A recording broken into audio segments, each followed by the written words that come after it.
ल हामी चाहिँ यतिखेर रेड पान्डा तथा थार महोत्सव 2082 वैशाख होइन 1 गते आज नयाँ वर्ष आज यो हुर्लुङ भन्ज्याङमा चाहिँ ठुलो महोत्सव लागिरहेको छ। धेरै सङ्ख्यामा चाहिँ नि यहाँ खोटाङवासी भनौँ बाहिरबाट पनि आएका छन् क्यारे है।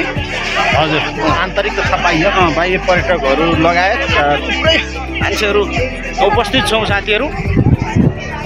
रेड पान्डा थार महोत्सव 2082 यो चाहिँ यो आजदेखि नै सुरु भएको हो। यो भोलि पर्सिसम्म लाग्नेछ। यो सुरुवाती पोइन्ट होइन त यो।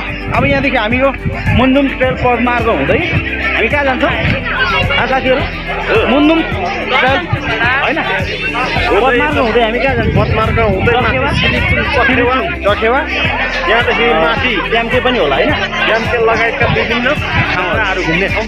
अच्छा साथीहरू है साथीहरू हाम्रो अब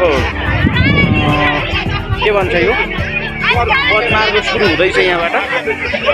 हामी यो चाहिँ कहाँबाट यो माथिको होइन के अरे त्यो के भन्छ त्यो रूपाकोट हुँदै जान्छौँ। अब थुप्रो सङ्ख्यामा छौँ साथीहरू।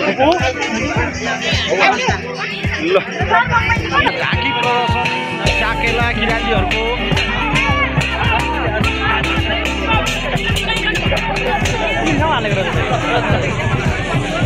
ल यहाँ तल सेकुवा पनि बन्दैछ। यो चाहिँ किराँती खानाको परिकारमा पर्दछ।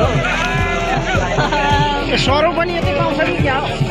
सरौ त यतै पाउने क्या त्यो सरौ खाँदैछौँ साथीहरू। जाउँ सरौमा